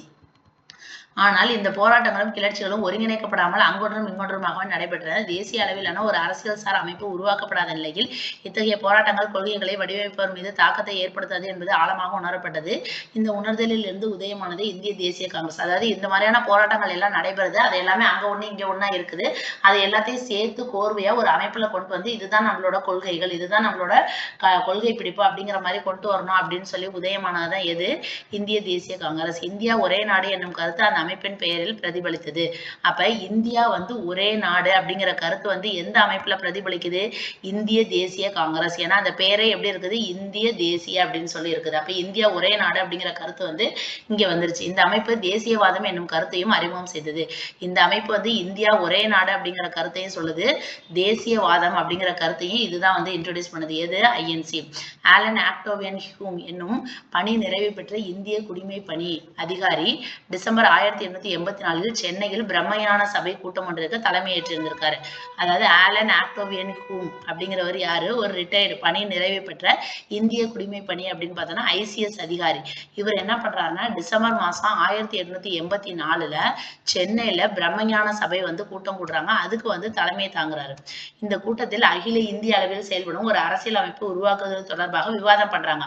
அதாவது ஆல் ஓவர் இந்தியாவுக்கும் சேர்த்து ஒரு அரசியல் அமைப்பு மாதிரி உருவாக்கணும், அரசியல் அமைப்பை உருவாக்கணும் அப்படின்னு சொல்லிட்டு இவங்க எல்லாம் பேசிட்டு இருக்க சமயத்துல இந்திய தேசிய காங்கிரஸை நம்ம உருவாக்கலாம் அப்படிங்கிற மாதிரியான ஒரு கருத்து வந்து உருவாகுது. இந்திய தேசிய காங்கிரஸ் 1885 டிசம்பர் 28 ஃபர்ஸ்ட் மாநாடு எங்க, பம்பாயில் உருவாக்கப்படுறாங்க. இப்ப ஆலன் ஆக்டோவியன் ஹியூம் தவிர இந்த அமைப்பை உருவாக்கிய முக்கிய உறுப்பினர் யாருன்னா WC பானர்ஜி. அப்ப ஏஓ ஹியூம் வந்து பிரம்மஞான சபையில வந்து தலைவராக இருந்தாரு. அவர் தான் வந்து ஆல் ஓவர் இந்தியாவுக்கும் ஒரு அரசியல் அமைப்பை உருவாக்கணும் அப்படிங்கிற எண்ணத்தோட ஐஎன்சியை வந்து ஸ்டார்ட் பண்ணலாம் அப்படிங்கிற மாதிரி ஒரு கருத்தை சொல்றாரு. அப்ப இந்த ஐஎன்சி உருவாக்குறதுக்கு முக்கியமா இருந்தவர் ஏஓ ஹியூம். அதை தவிர இன்னொரு முக்கியமான ஆள் யாருன்னு பார்த்தோன்னா WC பானர்ஜி. அதனால இவரை வந்து என்ன பண்ணிடுறாங்க, ஐஎன்சியோட முதல் தலைவராக தேர்ந்தெடுக்கப்படுறாங்க. கோரிக்கை மணி கொடுப்பது, விண்ணப்பங்கள் அனுப்புவது போன்ற செயல்பாடுகளை மட்டுமே காங்கிரஸ் மேற்கொண்ட போதும் தொடக்கத்திலிருந்து, அதாவது இவங்களோட வேலை என்னன்னா, என்னென்ன குறைகள் இருக்கோ அதெல்லாம் மனுவா கொடுக்கறது, விண்ணப்பங்கள் கொடுக்கறது, இதைதான் வந்து ஸ்டார்டிங்ல பண்ணிட்டு இருந்தாங்க. சமூகத்தின் அனைத்து பிரிவினரையும் தனது வரம்புக்குள் கொண்டு வரும் பணிகளை மேற்கொண்டது. அதாவது சொசைட்டில உள்ள எல்லாரும் பிரிஞ்சு இருப்பாங்கல்ல, அந்த மாதிரி எல்லா பிரிவினரையும் ஒன்னா கொண்டு வர்றது ஒரு வேலையா இவங்க பண்ணியிருந்திருக்காங்க. இந்தியாவை, ஏன்னா அவங்க வந்து இந்தியா ஒரே நாடு அப்படிங்கிற கருத்தை வந்து இந்த அமைப்பு தான் கொண்டு வந்துச்சு. அப்ப இந்தியாவை ஒரே நாடாக ஒருங்கிணைப்பதே இந்திய தேசிய காங்கிரசின் இன்றியமையாத நோக்கம். அப்ப ஐஎன்சியோட ஃபர்ஸ்ட் நோக்கம் என்ன, இந்தியாவை வந்து ஒரே நாடாக ஒருங்கிணைக்கணும். அதுதான் வந்து ஐஎன்சியோட ஃபர்ஸ்ட் கோலா இருந்திருக்குது. இந்தியர்கள் தாங்கள் அனைவரும் ஒரு நாட்டின் குடிமக்கள் என உணர்ந்தால் மட்டுமே, அப்ப இந்தியாவில் உள்ள எல்லாருமே நம்ம தான் வந்து இந்த நாட்டோட குடிமக்கள் அப்படின்னு இவங்க எல்லாம் ஒரு ஒத்துமையா இருந்தா மட்டும்தான் அந்த கிழக்கிந்திய கம்பெனி இருக்காங்கல்ல, அவங்க காலனி ஆட்சி எதிர்த்து நம்ம என்ன பண்ண முடியும், போராட்டம் பண்ணி அதுல வெற்றி பெற முடியும். நம்மளே எல்லாம் பிரிஞ்சு இருந்தோம்னா ஆப்போசிட்ல உள்ள எதிரியை எப்படி வந்து நம்ம வெளியில துரத்த முடியும். அதனால நம்ம எல்லாரும் ஒன்னா இருக்கணும் அப்படிங்கிறதுக்காக தான் ஐஎன்சி ஃபர்ஸ்ட் என்ன பண்ணிருக்குது, இந்தியாவை இந்தியாவை ஃபர்ஸ்ட் ஒரே நாடா மாத்தணும் அப்படின்னு சொல்லிட்டு மக்களோட இதை வந்து மக்களை எல்லாத்தையும் ஒன்றாக இணைச்சிருந்திருக்குது. அதுக்கப்புறம் தான் வந்து நிறைய போராட்டங்கள் பண்ணி பிரிட்டிஷை வெளியில ஏத்தணும் அப்படிங்கிற அவங்க கருத்து. இந்த முயற்சியில் வெற்றி பெறும் பொருட்டு நாட்டின் பல பகுதிகளிலும் செயல்பட்டு கொண்டிருக்கும் இயக்கங்களிலும் பொது அரசியல் மேடையாக காங்கிரஸ் செயல்பட்டது. நாட்டின் வெவ்வேறு பகுதிகளை சேர்ந்த அரசியல் செயல்பாட்டாளர்கள் ஒன்று கூடவும் காங்கிரசின் பதாகைகள் கீழ் அரசியல் நடவடிக்கைகளை மேற்கொள்ளவும் காங்கிரஸ் இடமளித்தது. இந்த அமைப்பு 100க்கும் குறைவான உறுப்பினர்களை, அதாவது இந்த அமைப்புல எவ்வளவு உறுப்பினர்கள் இருந்திருக்காங்க, 100க்கும் குறைவான உறுப்பினர்களை கொண்ட ஒரு சிறிய அமைப்பாக இருந்த போதிலும் இந்தியாவின் அனைத்து பகுதிகளிலும் பிரதிநிதித்துவத்துடன் அகில இந்திய பண்பை பெற்றிருந்தது. இதுவே அகில இந்திய அளவில் மக்களை திரட்டும் தொடக்கமாய் இருந்தது. இந்திய தேசிய காங்கிரசின் முக்கிய நோக்கங்களும் கோரிக்கைகளும் என்னென்ன அப்படின்னு பார்த்தோம்னா, ஃபர்ஸ்ட் வந்து அரசியல் அமைப்பு. அரசாங்கத்தில் பங்கேற்பதற்கான வாய்ப்பு வழங்கப்பட வேண்டும் என்பதே இந்திய தேசிய காங்கிரசின் முக்கிய கோரிக்கை. அப்ப ஐஎன்சியோட முக்கிய கோரிக்கை என்னன்னு பார்த்தோம்னா, நாங்க வந்து அரசாங்கத்துல நாங்க வந்து கவர்மெண்ட்டுக்குள்ளார உள்ள வந்து நுழையணும், நாங்க வந்து எங்களோட பணிகள் இருக்கணும், அரசாங்கத்துல நாங்களும் பார்ட்டிசிபேட் பண்ணணும், அதுக்கு எங்களுக்கு வாய்ப்பு கொடுக்கணும், அதுதான் இவங்களோட முக்கிய கோரிக்கை. அரசியல் இந்திய பிரதிநிதிகள், அதாவது கவர்மெண்ட் வேலையில யார் இருக்கணும், இந்தியனை ரெப்ரசன்ட் பண்ற மாதிரியான ஆளுகள் வந்து இடம்பெறணும் அப்படிங்கிறத காங்கிரஸ் சொல்லியிருக்குது. பொருளாதாரம். விவசாயிகளின் துன்ப நிலைக்கான முக்கிய காரணங்களில் ஒன்று வந்து அதிக நிலவரி. நிலவரி குறைக்கப்பட வேண்டும் என, ஜமீன்தார்களின் சுரண்டலிலிருந்து விவசாயிகள் பாதுகாக்கப்பட வேண்டும் எனவும் காங்கிரஸ் கூறியிருக்குது. சுதேசி பொருட்களுக்கு நன்மை அளிக்கும் விதத்தில் இறக்குமதி செய்யப்படும் பண்டங்களின் மீது அதிக வரி விதிக்க முடியும் காங்கிரஸ் பரிந்துரை பண்ணிருக்கு. இப்ப காங்கிரஸ் என்னென்னலாம் பண்ணிருக்காங்க, ஜமீன்தார்கள் நிறைய நிலவரி அதிகமாக்குறாங்க, அதை வந்து குறைக்கணும். அதே மாதிரி சுதேசி பொருட்கள் அப்படின்னோம்னா நம்ம நாட்டுல தயாரிக்கிற பொருட்களுக்கு நன்மை அளிக்கும் விதத்துல வெளிநாட்டுல இருந்து, அதாவது இங்கிலாந்துல இருந்து இறக்குமதி செய்யப்படக்கூடிய பண்டங்கள், துணிகள் அதிகம், அது மேலெல்லாம் வந்து அதிக வரி விதிச்சோம்னாதான் நம்ம சுதேசி பொருட்கள் வந்து தேவை வந்து அதிகரிக்கும், மக்கள் அதை வந்து வாங்குவாங்க அப்படிங்கிற மாதிரியான பொருளாதாரத்துல நிறைய கருத்துக்கள் இவங்க வந்து சொல்லியிருந்திருக்கிறாங்க. யாருன்னா ஐஎன்சி வந்து சொல்லியிருக்காங்க. அதுக்கடுத்து நிர்வாகம். இந்திய நிர்வாகத்திற்கு பொறுப்பு வகிக்கும் உயர்நிலை அதிகாரிகள் இங்கிலாந்தில் நடத்தப்படும் குடிமைப்பணி தேர்வுகளின் மூலம் தேர்வு செய்யப்பட்டன. அதாவது இந்தியாவுல நம்ம அந்த உயர்நிலை அதிகாரிகளுக்கு வந்து எங்க வந்து எக்ஸாம் வைக்கிறாங்க, இங்கிலாந்துல நடக்கக்கூடிய அந்த குடிமைப்பணி தேர்வுகள் மூலம் தேர்ந்தெடுக்கப்படுறாங்க. இதன் பொருள் தகுதியுடைய கற்றறிந்த இந்தியர்கள் லண்டனுக்கு செல்லும் வசதி இல்லாவிட்டால் நிர்வாக பதவிகளில் அமரும் வாய்ப்பு அவர்களுக்கு இல்லை என்பது. அப்ப நம்ம இந்தியாவுல இங்க நம்ம படிச்சு முடிச்சிடும், எக்ஸாம் நம்ம இங்கேயே வச்சாதான் நம்ம அதுல வந்து பாஸ் பண்ணி நம்ம அந்த கவர்மெண்ட் வேலைக்குள்ளார உள்ளுக்குள்ளார போக முடியும். நீங்க இந்தியாவுல என்ன படிச்சிருந்தாலும் நீங்க இங்கிலாந்துல வந்துதான் எக்ஸாம் எழுதணும் அப்படின்னு சொன்னோம்னா, இந்தியாவுல கொஞ்சம் வந்து ஏழை மக்கள் வந்து படிச்சிருக்கிறாங்க, ஆனா அவங்களால இங்கிலாந்துக்கு போகக்கூடிய வசதி இல்லை, லண்டன்ல போய் எழுதக்கூடிய வசதி இல்லை அப்படின்னோம்னா அவங்களால எப்படி கவர்மெண்ட் வேலையில நுழைய முடியும். அதனால இந்த இது வந்து நீங்க மாத்தணும் அப்படிங்கிற மாதிரி இவங்க சொல்லியிருக்காங்க. எனவே இந்திய குடிமைப்பணி தேர்வுகளை இங்கிலாந்துல நீங்க நடத்துற மாதிரி அதே டைம்ல இந்தியாவிலேயே நடத்துங்க, ஒரே நேரத்துல நடத்துங்க. இங்க உள்ளவங்க நாங்க படிச்சு இங்கேயே எக்ஸாம் எழுதி இங்கே நாங்க வேலைக்கு வந்துக்கிறோம் அப்படிங்கிற மாதிரியான கோரிக்கைகள் இதையும் வந்து சொல்றாங்க காங்கிரஸ். அடுத்து நீதித்துறையில என்ன சொல்றாங்கன்னா, ஆங்கிலேய நீதிபதிகள் இந்திய அரசியல் செயல்பாட்டாளர்களில் ஒருதலை பட்சமாக நடந்து கொள்வதால் சட்டங்களை நடைமுறைப்படுத்தும் நிர்வாகமும் நீதி நிர்வாகமும் தனித்தனியே முற்றிலுமாக அதாவது நிர்வாகம் நீதியும் நிர்வாகமும் என்ன பண்ணணும், தனித்தனியா பிரிக்கணும் அப்படின்னு சொல்றாங்க. ஏன்னா ஆங்கில நீதிபதிகள் வந்து நம்ம இந்திய அரசியல் நீதிபதிகள்கிட்ட ஒரு பாகுபாடு காமிக்கிற மாதிரி இருக்கு, அதனால அவங்க 2 பேரும் வந்து தனித்தனியா பிரிக்கணும் அப்படிங்கறது வந்து இவங்க வந்து கோரிக்கை வைக்கிறாங்க. ஐஎன்சி இத்தனை கோரிக்கைகள் வைக்குது. நீதித்துறையில வந்து நிர்வாகமும் நீதியும் பிரிக்கணும்னு சொல்றாங்க. அதுக்கப்புறம் வந்து எக்ஸாம் வைக்கிறது வந்து நீங்க இங்கிலாந்துலயும் இந்தியாவிலயும் ஒரே நேரத்துல வைங்கிறாங்க. அடுத்து என்ன சொல்றாங்க, பொருளாதாரத்துல வந்து அந்த நிலவரியை வந்து கம்மி பண்ணணும், அதே மாதிரி சுதேசி பொருட்களுக்கு வந்து நன்மை அளிக்கிற இதுல நீங்க வெளிநாட்டுல இருந்து இறக்குமதி பண்ணக்கூடிய அந்த இறக்குமதி வரியை வந்து அதிகப்படுத்தணும். அரசியலமைப்புல நாங்க வந்து இந்திய பிரதிநிதிகள் இடம்பெறணும் இப்படிங்கிற மாதிரியான கருத்துக்கள் எல்லாத்தையும் ஐஎன்சி வந்து சொல்லுது. அதுக்கடுத்து தொடக்க கால தேசியவாதிகளின் பங்களிப்பு 1885 to 1915. இந்திய தேசிய காங்கிரஸை சேர்ந்த தொடக்க கால தலைவர்கள் சமூகத்தின் உயர்குடி பிரிவை சேர்ந்தவர் ஆவார். அதாவது ஸ்டார்டிங்ல ஐஎன்சில உள்ளவங்க எல்லாருமே யாரா இருந்திருக்காங்க, சொசைட்டில உயர்குடி பிரிவை சேர்ந்தவர்கள் மட்டும்தான் இருந்திருக்காங்க. வழக்கறிஞர்கள், மருத்துவர்கள், கல்லூரி பல்கலைக்கழக பேராசிரியர்கள், பத்திரிகை ஆசிரியர் போன்றவர் காங்கிரஸை பிரதிநிதித்துவப்படுத்த நல்லா படிச்சவங்க உயர்குடி பிரிவை சேர்ந்தவங்க தான். இருந்த போதிலும் அவர்கள் இந்தியாவின் வெவ்வேறு பகுதிகளிலிருந்து வந்தவர்களாயினும் இந்திய தேசிய காங்கிரஸை உண்மையாகவே ஒரு தேசிய அரசியல் சார் அமைப்பாக ஆக்கினர். காங்கிரசின் தலைவர்கள் அரசியல் சட்டம் அனுமதித்த வழிகளான மனு கொடுப்பது, அவங்களோட வேலை என்ன, மனு கொடுப்பது, மன்றாடுவது, விண்ணப்பம் செய்வது போன்ற முறைகளை மேற்கொண்டதால் அவங்கள வந்து என்ன சொல்லியிருக்காங்க, மிதவாத தேசியவாதிகள். அந்த தேசியவாதிகளுக்கு பேர் என்ன சொல்லியிருக்காங்க, பட்டப்பேர் மாதிரி மிதவாத தேசியவாதிகள் அப்படிங்கிற ஒரு புனை பெயரை அவங்க பெற்றிருக்காங்க. ஏன்னா அவங்க வந்து அமைதியா மனு கொடுக்கறது, அமைதியா போறது வர்றது இந்த மாதிரி வேலை பண்ணியிருக்காங்க. காலனியம் பற்றிய ஒரு வகையான புரிதல் இந்தியாவில் உருவாகி கொண்டிருந்த காலம் அது. 19ஆம் நூற்றாண்டில் இந்திய தேசிய காங்கிரஸ் உருவான காலப்பகுதியில் மத்தியில் காலனிய எதிர்ப்பு தொடர்பான புரிதல் இருந்ததா என்பது பற்றி தெரிந்து கொள்ள ஆயத்த நிலை குறிப்புகளில்லை. நாம் ஒரே நாடாக என்ற கருத்து வடிவம் பெற உதவியவர்கள் இந்த தொடக்ககால தேசியவாதிகளை. அவர்கள் உண்மையாகவே இந்த மண் சார்ந்த காலனிய எதிர்ப்பு சித்தாந்தத்தையும் தாங்களாகவே தங்களுக்கென ஒரு செயல் திட்டத்தையும் உருவாக்கி கொண்டனர். இது உண்மையில் காந்தியடிகள் போன்ற எதிர்கால மக்கள் தலைவர்களுக்கு உதவியது. இதெல்லாம் ஜஸ்ட் நம்ம தெரிஞ்சுக்கலாம், தேவையில்ல. 1890களின் பிற்பகுதியிலிருந்து இந்திய தேசிய காங்கிரசுக்குள்ளாகவே கருத்து வேற்றுமைகள் வளர்ந்தன. பிபின் சந்திரபால், பால கங்காதர திலகர், லாலா லஜபதி ராய் போன்ற தலைவர்கள், அதாவது இவங்கெல்லாம் வந்து மிதவாத தேசியவாதிகள்னு சொன்னாங்கல்ல, மனு கொடுக்கறது இந்த மாதிரி, அவங்களை எதுக்குறாங்க யாரு? பிபின் சந்திரபால், பால கங்காதர திலகர், லாலா லஜபதி ராய். இவங்க 3 பேரும் என்ன சொல்லியிருக்காங்கன்னா, வெறுமனே மனுக்கள் கொடுப்பது, மன்றாடி கேட்டுக்கொள்வது, விண்ணப்பம் பெறுவது போன்ற அணுகுமுறைகளுக்கு மாற்றாக தீவிரமான அணுகுமுறையை இவங்க வந்து பரிந்துரை பண்றாங்க. இப்படி பண்ணுங்க, நீங்க மிதவாதிகள் மாதிரி இப்படி இருக்காதீங்க, தீவிரமாக நம்ம வந்து அணுகுமுறை பண்ணணும் அப்படிங்கிற மாதிரி இந்த 3 பேரும் சொல்றாங்க. இந்த தன்மையுடைய மிதவாத தேசியவாதிகளுக்கு நேர் எதிராக, அதனால இவங்களை வந்து என்ன சொல்றாங்க? தீவிர தேசியவாதிகள். அவங்க மிதவாத தேசியவாதிகள்னு சொல்லுவாங்க, இவங்களை தீவிர தேசியவாதிகள் அப்படின்னு சொல்றாங்க. 1897 திலகர், 1897 இதெல்லாம் இவங்க எப்ப சொல்ல ஆரம்பிக்கிறாங்க?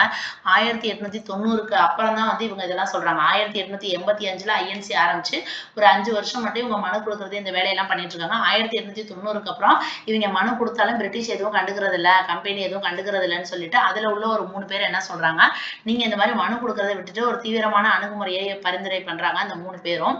அதுல யாருன்னு பார்த்தீங்கன்னா பிபின் சந்திரபால், பால கங்காதர திலகர், லாலா லஜபதி ராய். அதனால இவங்களை தீவிர தேசியவாதிகள்னு சொல்றாங்க.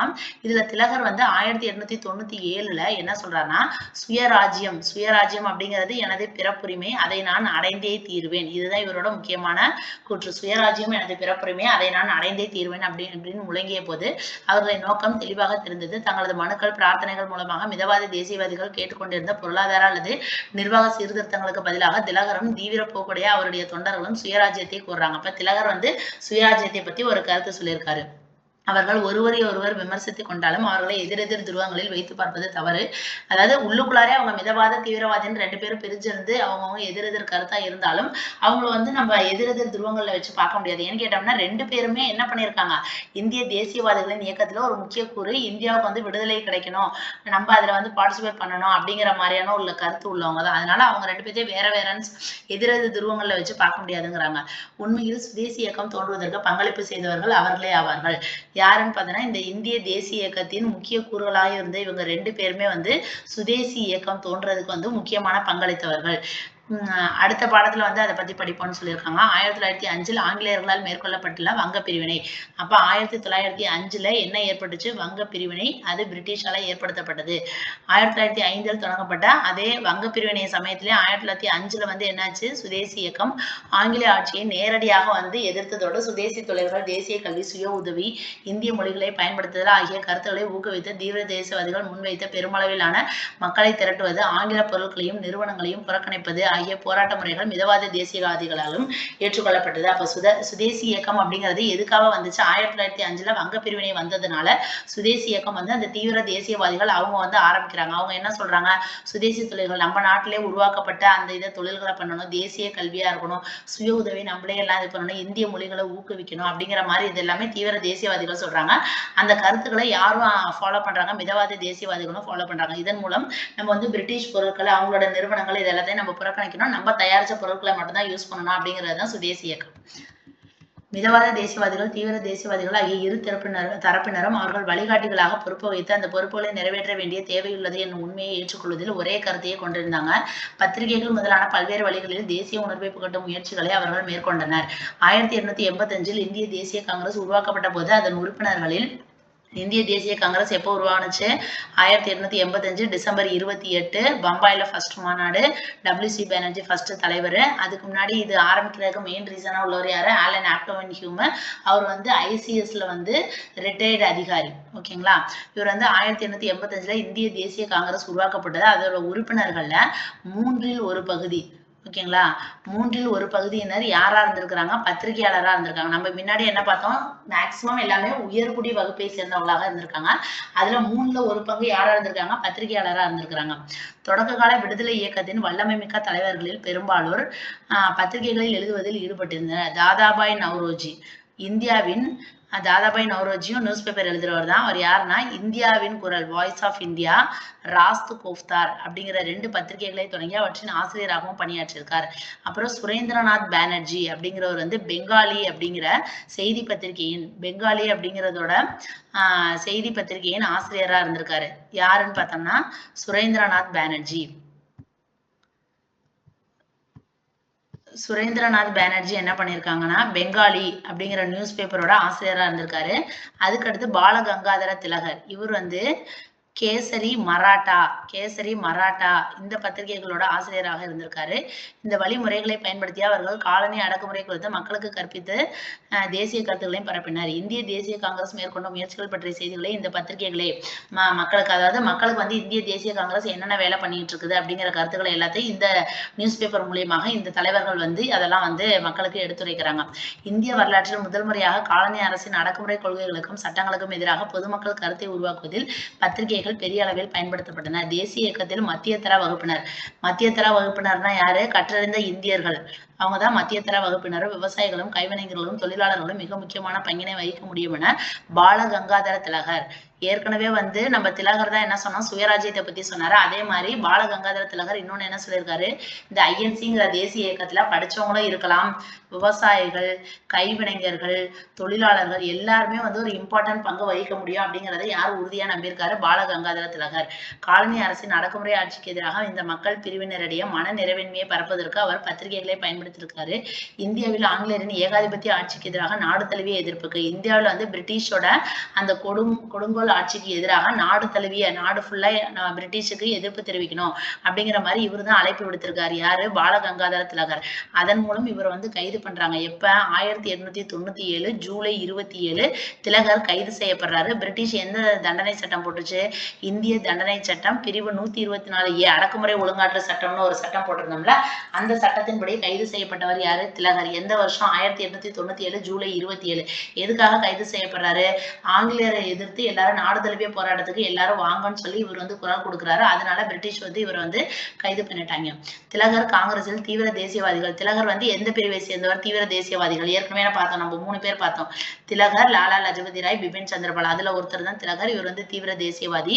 இருந்த போதிலும் மிதவாத தேசியவாதிகள், தீவிர தேசியவாதிகள் ஆகிய இரு பிரிவினரும் ஒருங்கிணைந்து அவர் கைது செய்யப்பட்டதை எதிர்க்கிறாங்க. அவர் தீவிர தேசியவாதியா இருந்தாலும் எல்லாரும் வந்து எதிர்க்கிறாங்க, ஏன் அவரை கைது பண்ணீங்க அப்படிங்கிற மாதிரி. கருத்து சுதந்திரம், பத்திரிகை சுதந்திரம் ஆகிய இரு உரிமைகளும் இந்திய விடுதலை போராட்டத்தின் முக்கிய கூறுகள். அப்ப இவங்க என்ன சொல்றாங்க, எங்களோட கருத்துக்களை சொல்றதுக்கு எங்களுக்கு சுதந்திரம் இருக்கு, பத்திரிகையை நடத்துறதுக்கு எங்களுக்கு சுதந்திரம் இருக்கு அப்படிங்கிற மாதிரி இவங்களோட கருத்தை வந்து சொல்றாங்க. அப்ப கருத்து சுதந்திரம், பத்திரிகை சுதந்திரம் ரெண்டுமே தான் நம்ம வந்து விடுதலை அடைகிறதுக்கு மெயின் கூறுகளாக இருந்துச்சு அப்படின்னு சொல்லி சொல்றாங்க. அடுத்து பாருங்க, நௌரோஜியும் அவர் முன்வைத்த சுரண்டல் கோட்பாடும்.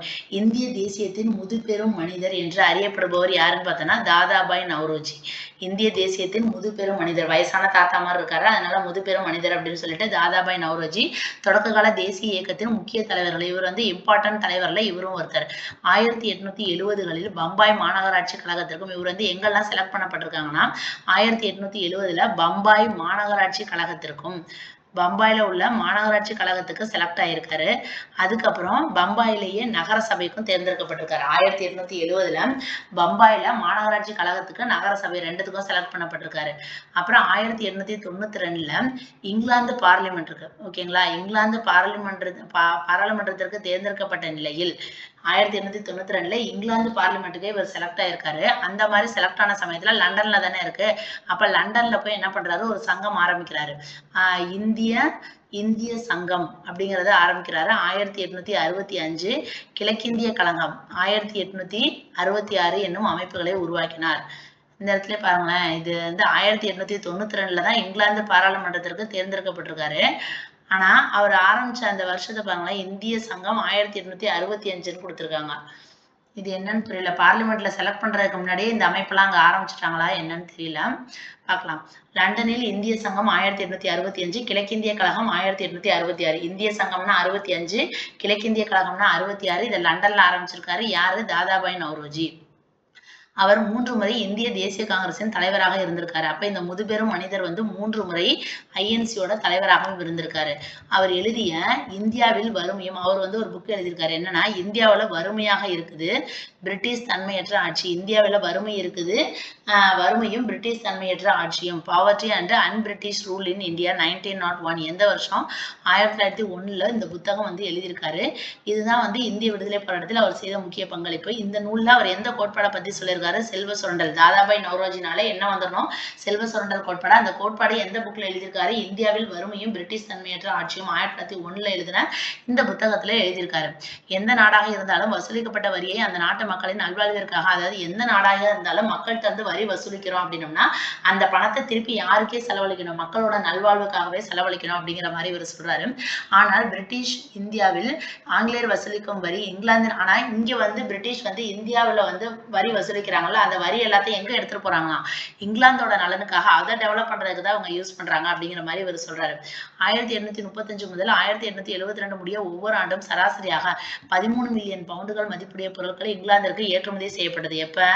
1835 இருந்து 72 வரைக்கும் வருஷம் எவ்வளவு பவுண்டுகள்? 13 மில்லியன் பவுண்டுகள் மதிப்புடைய பொருட்கள் வந்து இங்க இருந்து வந்து ஏற்றுமதி பண்ணியிருக்காங்களாம். அப்ப அந்த அளவுக்கான வரி வந்து நமக்கு கொடுத்துருக்கணும். அந்த வரியை வச்சு மக்களுக்கு இங்க செலவு பண்ணிருக்கணும். அதானே கான்செப்ட். ஆனால் அந்த அளவிற்கான பணம் 13 மில்லியன் பவுண்டுள்ள மதிப்புடைய பொருட்களை இங்க இருந்து எடுக்கிறனா, நீ வரி கொடுக்கலனாலும் ஜஸ்ட் அந்த வாங்கின பொருளுக்காவது காசை கொடுத்தா தானே அந்த மக்கள் வந்து மேன்மை அடைய முடியும். அதுக்கான பணம் வந்து இந்தியாவுக்கு வந்து சேரல அப்படின்னு சொல்லிங்கிற கருத்தை யார் சொல்றாரு? தாதாபாய் நௌரோஜி. லண்டனில் வாழும் கம்பெனியின் பங்குதாரர்களுக்கு லாபத்தில் வழங்கப்பட வேண்டிய பங்கு, இருப்பு பாதை துறையில் முதலீடு செய்தவர்களுக்கு உத்தரவாதம் அளிக்கப்பட்டவாறு தரப்பட வேண்டிய வட்டி, பணி நிறைவு பெற்றுவிட்ட அதிகாரிகளுக்கும் தளபதிகளுக்கும் வழங்கப்பட வேண்டிய ஓய்வூதியம், இந்தியாவிற்கு வெளியிலும் நாடுகளை கைப்பற்ற மேற்கொள்ளப்பட்ட பொருட்களுக்காக இங்கிலாந்திடமிருந்து பெற்ற கடனுக்கு செலுத்த வேண்டிய வட்டி ஆகிய இவ் அனைத்துக்கும் பதிலாக அந்த பொருட்கள் ஏற்றுமதி செய்யப்பட்டதாக அவர் வாதாடினார். அப்ப நாங்க வந்து இவ்வளோ இது நல்லது பண்ணியிருக்கோம். அதாவது இவங்க என்னென்ன பண்ணியிருக்காங்களாம்? ஏன் வந்து காசு கொடுக்கல அப்படின்னு பார்த்தோம்னா, லண்டனில் வாழும் கம்பெனியின் பங்குதாரர்களுக்கு லாபத்தில் வழங்கப்பட வேண்டிய பங்கு, இருப்பு பாதை, அதாவது ரயில்வே போட்டாங்களாம், அதுக்கான அது போடுறதுக்கான பணம் ஒருத்தவங்கள்ட்ட வாங்கி அதுக்கு வட்டி கொடுத்தாங்களாம். அப்புறம் வந்து வேலை முடிச்சுட்டு அந்த ரிட்டையர் ஆவாங்கல்ல, அவங்களுக்கு வந்து ஓய்வூதியம் கொடுக்கறதுக்காக கைப்பற்ற மேற்கொள்ளப்பட்ட பொருளுக்காக இங்கிலாந்திடமிருந்து கடன் பெற்றாங்களாம். போர்கள்லாம் நடந்துச்சுல, அதுல வந்து இங்கிலாந்திடமிருந்து கடன் பெற்றதுக்கு வட்டி கொடுத்தாங்களாம். அதனால வந்து அதுக்கு பதிலாக தான் நாங்க இந்த பொருட்கள்லாம் ஏற்றுமதி, அதாவது இவன் காசு கொடுக்க மாட்டானா, அதுக்கு வந்து என்னென்ன காரணம் சொல்லணுமோ அந்த காரணத்தெல்லாம் சொல்லி அவங்க வாதாடி இருக்காங்க. இவை அனைத்தும் தாயக கட்டணம் என்னும் பெயரில் ஆண்டொன்றுக்கு 30 மில்லியன் பவுண்டுகள் நஷ்டம் ஏற்படுத்துவதாக நௌரோஜி உறுதிபட கூறினார். அப்ப 13 மில்லியன் பவுண்டுகள் எடுத்துட்டு போனதுனால தாயக கட்டணம் அப்படிங்கிற கட்டணத்துல வருஷம் எவ்வளவு பவுண்டுகள் நமக்கு நஷ்டம் ஏற்படுது? 30 மில்லியன் பவுண்டுகள் வந்து நமக்கு நஷ்டம் ஏற்படுவதாக நௌரோஜி வந்து உறுதிபட கூறுறாரு. இப்போ இந்த லெசன் ஃபுல்லாக முடிஞ்சிருச்சு. நம்ம இதில் பாட சுருக்கம் என்னன்னு பார்க்கலாம். 18ஆம் நூற்றாண்டு முதல் ஆங்கில கிழக்கிந்திய கம்பெனி நடைமுறைப்படுத்திய நில வருவாய் சீர்திருத்தங்கள் இந்திய வேளாண்மை செயல்பாடுகளின் மீது தாக்கத்தை ஏற்படுத்தது. இது ஓகே. இங்கிலாந்தில் கனரக இயந்திர தொழிற்சாலைகள் வளர்ச்சி பெற்றதால் கம்பெனி இந்தியாவிலிருந்து கச்சா பொருட்களை இங்கிலாந்திற்கு ஏற்றுமதி செய்து பின்னர் அங்கு உற்பத்தி செய்யப்பட்ட பண்டங்களை இந்தியாவிற்கு இறக்குமதி செய்யறாங்க. இங்க இருந்து கச்சா பொருளை எடுத்துட்டு போயிட்டு அவன் முழு பொருளாக்கிட்டு நமக்கு இறக்குமதி பண்றான். இந்த செயல்பாடு இந்திய கைவினை தொழில்களின் வீழ்ச்சிக்கு இட்டு சென்றது. இதனால் கைவினை தொழிலாளர்கள் வேலையிழந்தவர்கள். இதை நம்ம பார்த்தோம். இதனாலதான் இவங்களுக்கு வேலை இல்லாம போச்சு. நிலமற்ற தொழிலாளர்களும் வேலையில்லா கைவினைஞர்களும் பட்டினி சாவிலிருந்து தப்பித்துக் கொள்வதற்காக ஆங்கில பேரரசின் காலனிகளுக்கு குடிபெயர்ந்தாங்க. அதாவது இங்க நிலம் இல்லாம தொழிலாளர்கள் இருப்பாங்க, வேலை இல்லாம போயிருச்சு, பட்டினி சாவு நிறைய ஆகுறதுனால இங்க இருந்து பிரிட்டிஷோட அந்த காலனி அரசுன்னு சொல்லி நிறைய நாடுகள் வேற இதெல்லாம் பார்த்தோம்ல, இலங்கை, ஃபிஜி, கரீபியன் தீவுகள், அந்த மாதிரி வேற இடங்களுக்கு அவங்க என்ன பண்றாங்க? காலனிகளுக்கு குடிபெயர்றாங்க. ஆங்கிலேயர் அறிமுகம் செய்த மேலை கல்வியின் விளைவாக கற்றறிந்த இந்தியர்கள் என்னும் ஒரு வகுப்பு உருவாகி இந்திய சமூகத்தின் சீர்திருத்தங்களுக்கு போராடியது. அப்ப பிரிட்டிஷ் இன்ட்ரோடியூஸ் பண்ணதான் என்னது? மேலை கல்வி. அந்த மெக்காலே கல்வி முறை வந்ததுனாலதான் இங்கே உள்ள இந்தியர்கள் கொஞ்சம் பேர் படிச்சதுனாலதான் இந்திய சமூகத்தை நம்ம சீர்திருத்தம் பண்ணணும் அப்படிங்கிறதுக்காக அவங்க போராடி இருக்காங்க. 1857ஆம் ஆண்டு பற்றிய கசப்பான நினைவுகள், இன பாகுபாட்டு கொள்கை, கருத்து வேறுபாடுகளுக்கு எதிராக மேற்கொள்ளப்பட்ட அடக்குமுறை நடவடிக்கைகள் ஆகிய காரணிகள் தேசியவாதம் வளர்வதற்கு, அப்ப 1857 நடைபெற்ற அந்த கசப்பான நினைவுகள் தான் தேசியவாதம் வளர்வதற்கு பங்களிப்பு செய்தது. நவீன கற்றறிந்த வகுப்பினர் தங்களின் கருத்துக்களையும் குறைகளையும் எடுத்துரைக்க என்னென்ன இதெல்லாம் பண்ணாங்க? ஃபர்ஸ்ட் சென்னை வாசிகள் சங்கம் 1852 ஆரம்பிச்சாங்களா, அந்த கஜுலி லட்சுமி அரசு அவர் வந்து ஆரம்பிச்சாரு. அதாவது இது எப்ப பிப்ரவரி 26ல ஆரம்பிச்சாங்க. சென்னை மகாஜன சங்கம் 1884 மே 16ல ஆரம்பிச்சாங்க. அப்புறம் இந்திய தேசிய காங்கிரஸ் 1885 டிசம்பர் 28ல. இதெல்லாம் எதுக்காகனா தங்களோட கருத்துக்கள் குறைகளை வந்து எடுத்துரைக்கணும் அப்படிங்கிறதுக்காக இந்த 3 சங்கங்கள் வந்து ஆரம்பிச்சிருக்காங்க. பொதுமக்களுக்கு காலனி ஆட்சியின் சுரண்டலையும் அது அன்றாட வாழ்க்கையின் மீது ஏற்படுத்தும் தாக்கம் குறித்தும் கற்பிப்பதே தலைவர்களின் தலையாய பணிகளில் ஒன்றாக அமைந்தது. அப்ப காலனி ஆட்சி எப்படி நமக்கு வந்து சுரண்டிட்டு போறாங்க, நமக்கு வந்து எப்படி நம்ம இவ்வளவு பட்டினி இவ்வளவு இதாகிறோம் அப்படிங்கிறத பத்தி கருத்து சொன்னவர் யாரு? தாதாபாய் நௌரோஜி. அவரால் முன்வைக்கப்பட்ட செல்வ சுரண்டல் கோட்பாடு. தாதாபாய் நௌரோஜினாலே செல்வ சுரண்டல் கோட்பாடு. இந்தியாவின் செல்வ வளத்தை இந்தியாவில் உள்ள செல்வ வளத்தை யார் கொள்ளையடிச்சுட்டு போயிட்டாங்க? ஆங்கிலேயர்கள் கொள்ளையடிச்சது. இவர்தான் வெட்ட வெளிச்சமா சொல்லியிருப்பார். 30 மில்லியன் பவுண்ட் வந்து தாயாக கட்டணும். 13 மில்லியன் பவுண்ட் வந்து என்ன ஆகும்?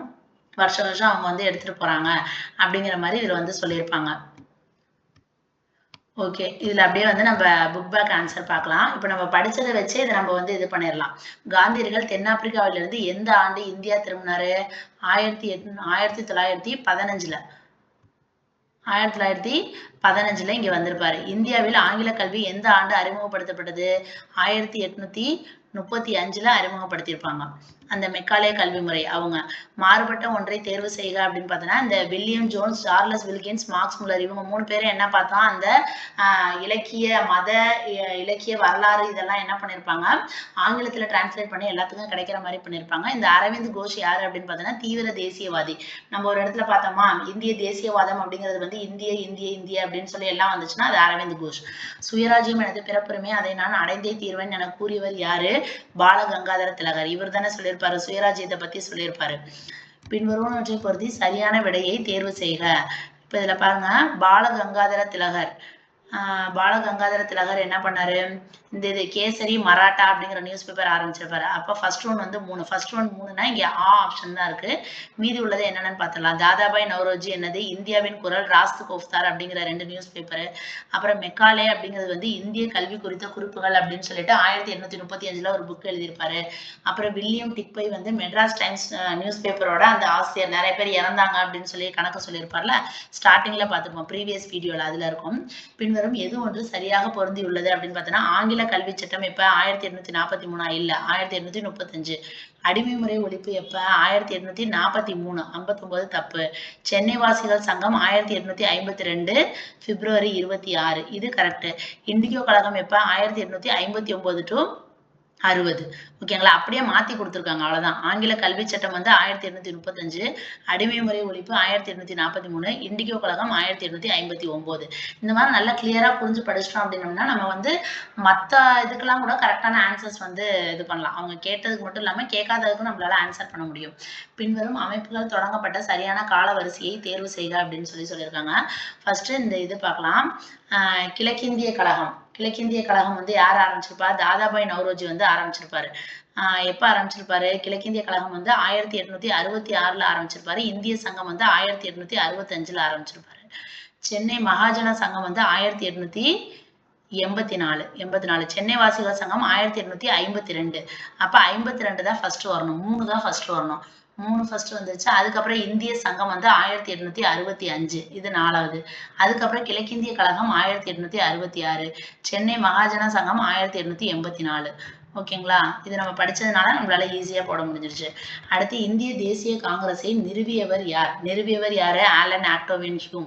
1884ல டிசம்பர்ல அந்த பிரம்மஞான சபை கூட்டத்துக்கு தலைமை தாங்குறப்பதான் இந்திய தேசிய காங்கிரஸை நிறுவலாம் அப்படின்னு சொல்லியிருப்பாரு.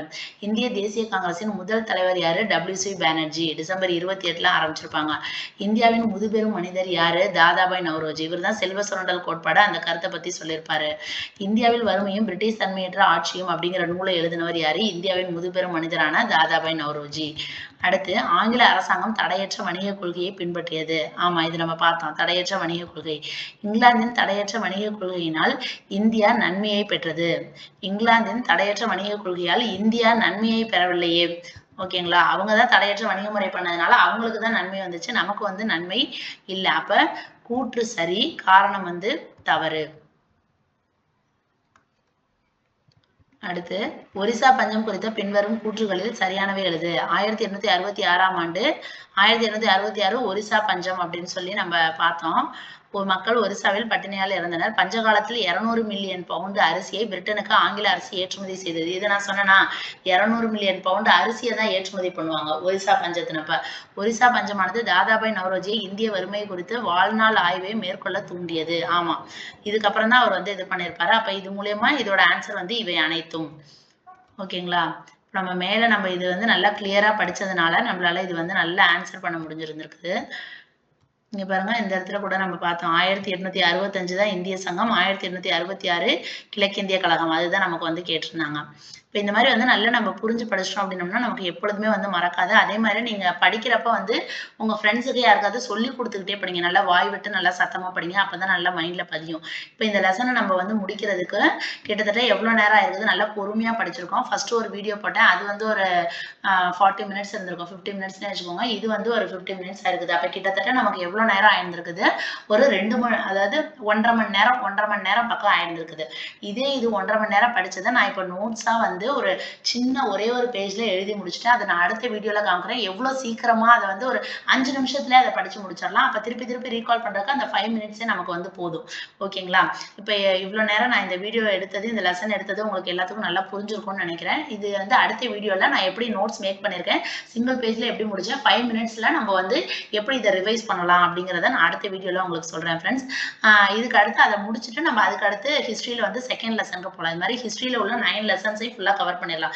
எக்ஸாம் பாயிண்ட் ஆஃப் வியூல எதுல இருந்து நிறைய கொஸ்டின்ஸ் கேட்பாங்களோ அதை மட்டும் தான் நான் இப்போ படிக்கலாம் அப்படின்னு சொல்லி பிளான் பண்ணியிருக்கேன். ஓகே ஃப்ரெண்ட்ஸ், அடுத்து ஒரு நல்ல வீடியோல பார்க்கலாம். உங்களுக்கு இதுல வேற ஏதாவது மாற்று கருத்துக்கள் இருக்குது, இல்ல ஏதாச்சும் உங்களுக்கு கருத்து இருக்கு அப்படின்னோம்னா கீழே கமெண்ட் பாக்ஸ்ல தெரிவிங்க. அதுக்கு தகுந்த மாதிரி நம்ம வீடியோஸ் மேக் பண்ணலாம். தேங்க்ஸ் ஃபார் வாட்சிங். Bye bye.